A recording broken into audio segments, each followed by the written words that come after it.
Assalamualaikum warahmatullahi wabarakatuh. Sahabat-sahabat spiritual dan pencari makna kehidupan, selamat datang di kisah ramalan yang mungkin akan mengguncang hati dan membuka kesadaran terdalam kita.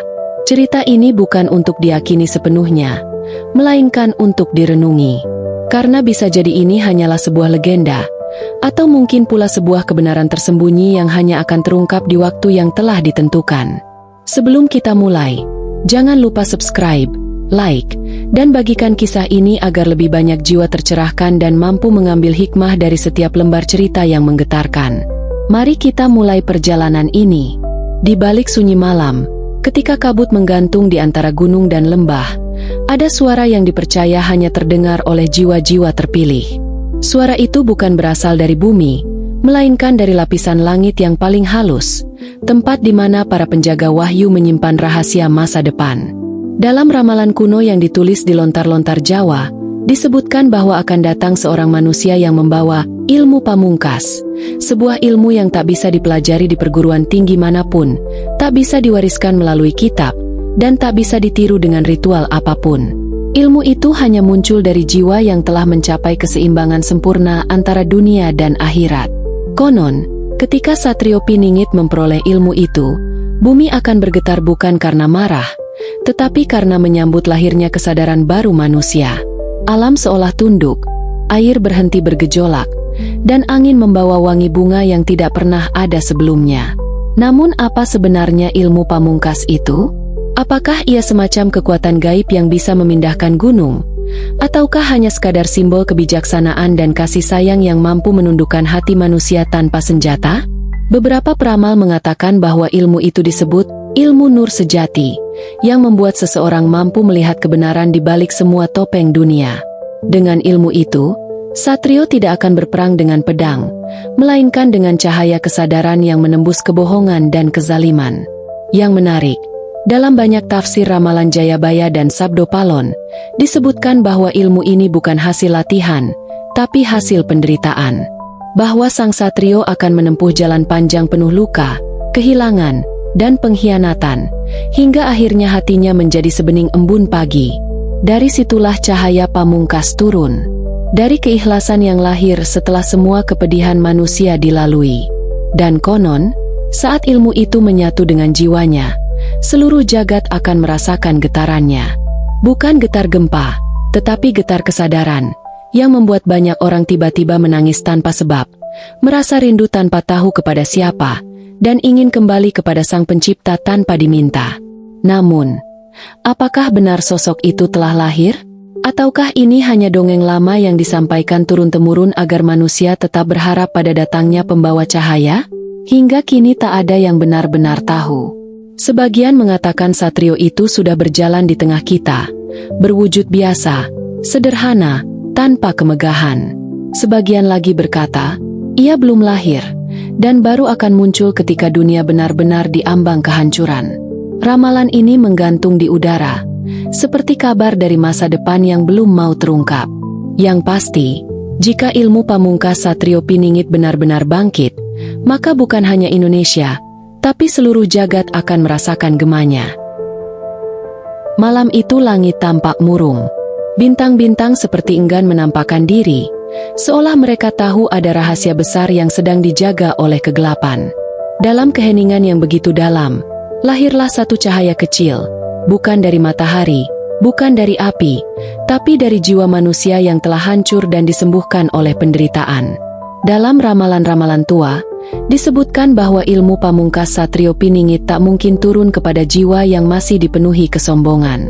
Ia hanya akan memilih hati yang sudah dibersihkan oleh derita, seperti emas yang dimurnikan dengan api.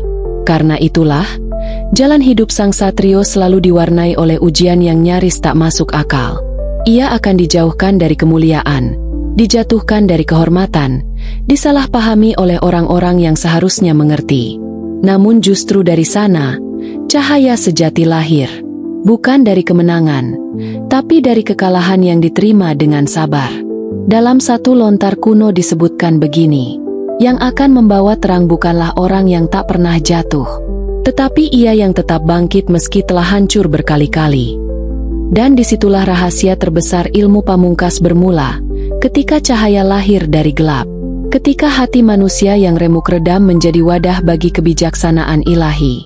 Konon, ilmu ini memiliki dua sisi. Sisi pertama adalah ilmu penyembuh, yang mampu menenangkan hati banyak orang hanya dengan kehadirannya. Orang yang berada di dekat sang satrio akan merasa tenang, seolah beban hidupnya menjadi ringan. Sisi kedua adalah ilmu penyingkap, yang membuat kebohongan, tipu daya, dan niat jahat menjadi tampak jelas tanpa perlu diucapkan. Tak heran, banyak ramalan mengatakan bahwa ketika satrio ini bangkit, banyak pemimpin, pejabat, dan orang besar akan gemetar bukan karena takut pada pedang, tapi karena hati mereka tersingkap tanpa rahasia. Segala yang tersembunyi akan terang. Namun yang lebih misterius lagi, sumber ilmu itu bukan dari kitab atau guru manapun, melainkan langsung dari langit, dari kesadaran yang menyatu dengan kehendak Tuhan. Ia bukan hasil belajar, tapi hasil dibangkitkan. Beberapa kalangan spiritual menyebut proses ini sebagai wahyu nur agung. Sebuah getaran ilahi yang turun bukan dalam bentuk suara, tapi rasa, yang membuat seseorang tiba-tiba tahu tanpa diajari, mengerti tanpa dijelaskan, dan tenang tanpa alasan. Namun, apakah manusia biasa mampu menerima ilmu sebesar itu tanpa hancur? Itulah sebabnya hanya jiwa yang telah melewati ribuan luka yang sanggup menampungnya. Jiwa yang telah kehilangan segalanya, agar tidak lagi terikat pada dunia. Dan setelah cahaya itu benar-benar menyatu, tanda-tanda alam akan muncul. Burung akan terbang tanpa arah namun kembali ke sarangnya. Air akan berhenti beriak sesaat. Dan banyak manusia akan bermimpi aneh, melihat api yang tidak membakar dan bunga yang mekar di tengah badai. Apakah semua itu pertanda kebangkitan sang satrio? Ataukah hanya simbol dari perubahan zaman yang sedang kita hadapi sekarang? Zaman di mana manusia kehilangan arah dan menanti cahaya baru?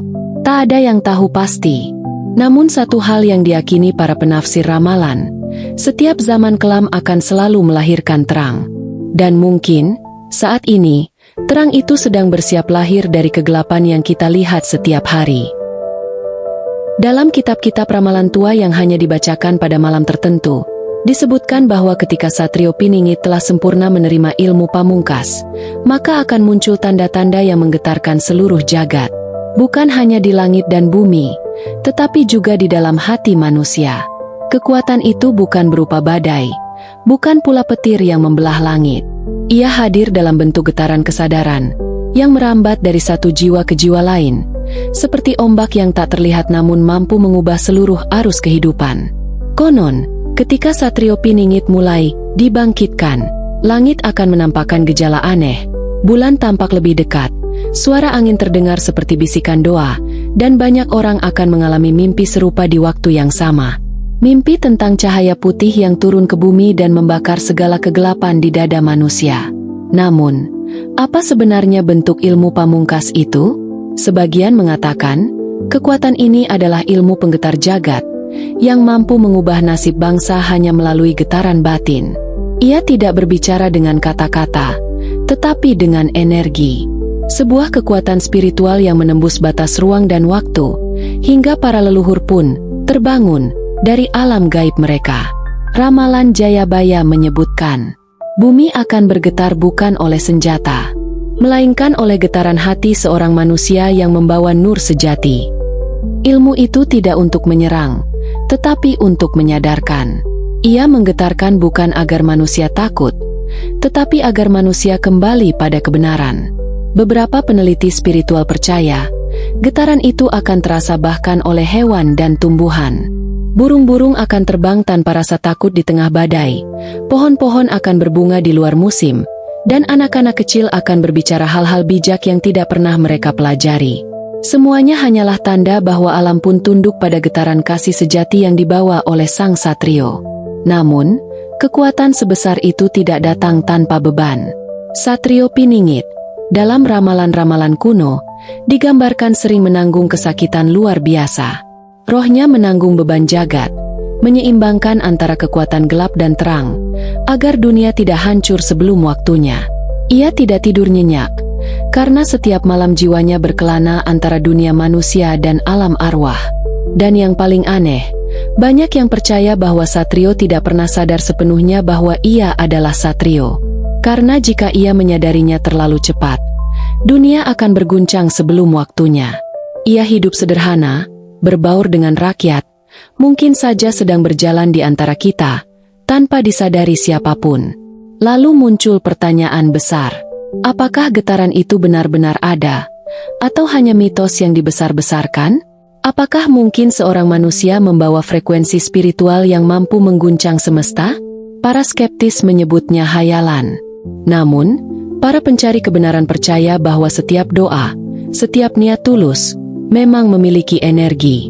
Dan jika satu jiwa mampu menyatukan semua energi kasih sayang manusia di bumi, maka getaran itu benar-benar bisa mengguncang jagat. Mungkin disitulah rahasia terbesar ilmu pamungkas Satrio Piningit. Kekuatan itu bukan untuk menguasai dunia, tapi untuk menyadarkan dunia. Ia tidak datang membawa peperangan, tapi membawa perubahan batin yang membuat manusia melihat kebenaran tanpa paksaan.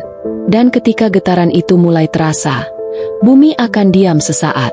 Lalu dunia akan berubah tanpa darah, tanpa senjata, tanpa perang. Hanya dengan cahaya dan kesadaran. Apakah masa itu sudah dekat? Ataukah kita masih harus menunggu? Hanya waktu yang akan menjawabnya, dan hanya hati yang tenang yang mampu merasakannya. Tidak semua orang tahu bahwa sebelum ilmu pamungkas benar-benar sempurna, Satrio Piningit harus melewati pertarungan yang tak terlihat oleh mata manusia. Pertarungan itu bukan antara pedang dan darah, melainkan antara jiwa dan bayangan. Sebuah perang sunyi antara kekuatan terang dan kegelapan yang memperebutkan kendali atas dunia dan kesadaran manusia. Dalam naskah-naskah kuno yang ditulis dengan huruf Jawa halus di atas daun lontar, disebutkan, ketika cahaya akan lahir, kegelapan akan berlipat ganda. Karena gelap takut akan kehilangan singgasananya.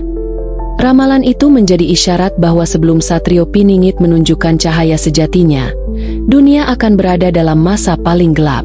Kebohongan tampak seperti kebenaran. Orang jujur dianggap bodoh, dan yang curang malah disanjung. Manusia berlomba menjadi terkenal, namun lupa menjadi berguna. Di tengah kekacauan inilah Satrio diuji. Kegelapan akan datang dalam wujud yang indah, kadang dalam bentuk kekuasaan, kadang berupa cinta, kadang pula berupa keinginan untuk diakui. Dan setiap kali ia hampir terjebak, nur sejati di dalam dirinya mengingatkan, jangan terpesona pada cahaya palsu, yang sejati tidak menyilaukan, tapi menenangkan. Pertarungan batin itu menjadi sangat berat. Satrio harus menaklukkan bukan musuh di luar, tetapi musuh dalam dirinya sendiri, kesombongan, amarah, rasa kecewa, dan keinginan membalas dendam. Sebab jika satu saja dari empat hal itu menang, ilmu pamungkas akan sirna, dan ia tak akan lagi menjadi pembawa cahaya, melainkan justru pembawa kehancuran. Beberapa guru tua dari tanah Pasundan dan Jawa Timur menyebut masa ini sebagai masa pengujian agung, di mana jagat terlihat tenang tapi sebenarnya sedang bergetar. Roh-roh leluhur berdoa dari alamnya masing-masing, memohon agar keseimbangan tidak runtuh, karena jika Satrio gagal dalam ujian ini, dunia akan dikuasai kegelapan selama 1000 tahun berikutnya.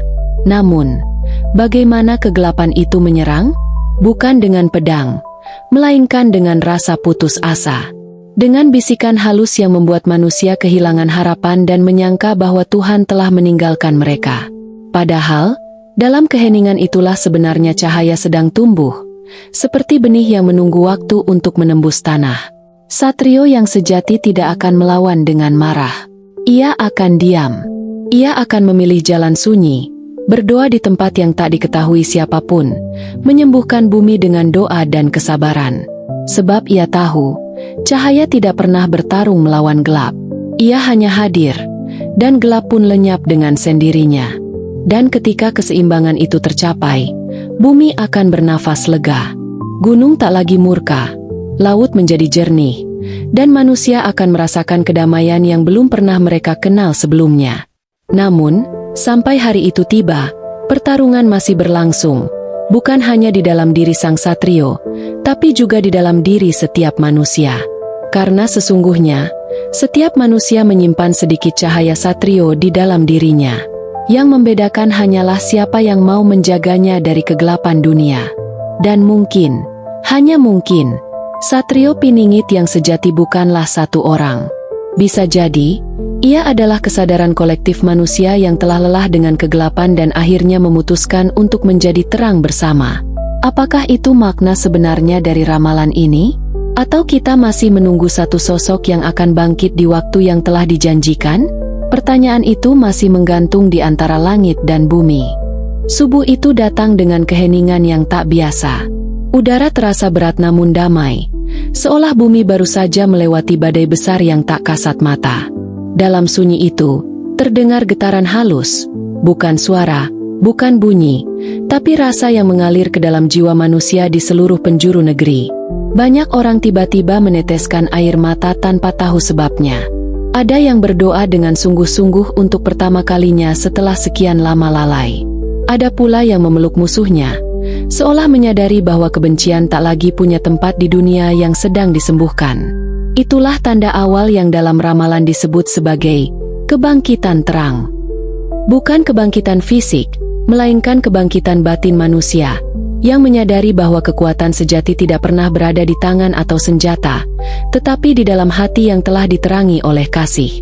Dari sinilah, ilmu pamungkas Satrio Piningit menunjukkan wujud sejatinya. Ilmu itu bukan mantra, bukan kekuatan magis yang menundukkan alam, tapi getaran kasih dan kesadaran murni yang mengubah dunia tanpa harus memerintah. Satrio sejati tidak menguasai manusia, ia membangunkan manusia. Ramalan tua menyebutkan, bila terang telah lahir dari jiwa yang remuk, maka jagat pun akan tunduk. Tidak ada yang memerintah, tidak ada yang diperintah, karena semua telah menyatu dalam kehendak yang maha agung. Namun, di balik keindahan ramalan itu, masih tersisa misteri besar. Apakah kebangkitan terang ini benar-benar akan datang melalui satu sosok manusia? Ataukah itu hanyalah simbol bahwa setiap manusia bisa menjadi satrio, jika ia mampu menaklukkan gelap dalam dirinya sendiri? Sebagian spiritualis meyakini bahwa sang satrio sudah ada di bumi.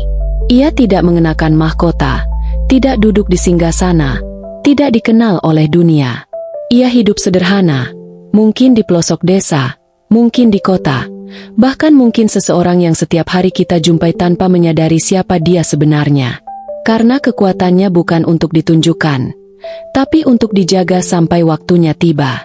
Sementara sebagian lainnya percaya bahwa satrio bukan manusia tunggal. Ia adalah simbol dari kebangkitan nurani umat manusia. Ketika jutaan hati memilih kebaikan di tengah kekacauan, saat itulah satrio lahir dalam banyak wujud, dan dunia berubah perlahan dari dalam. Dan mungkin itulah makna sejati ilmu pamungkas yang menggetarkan jagat.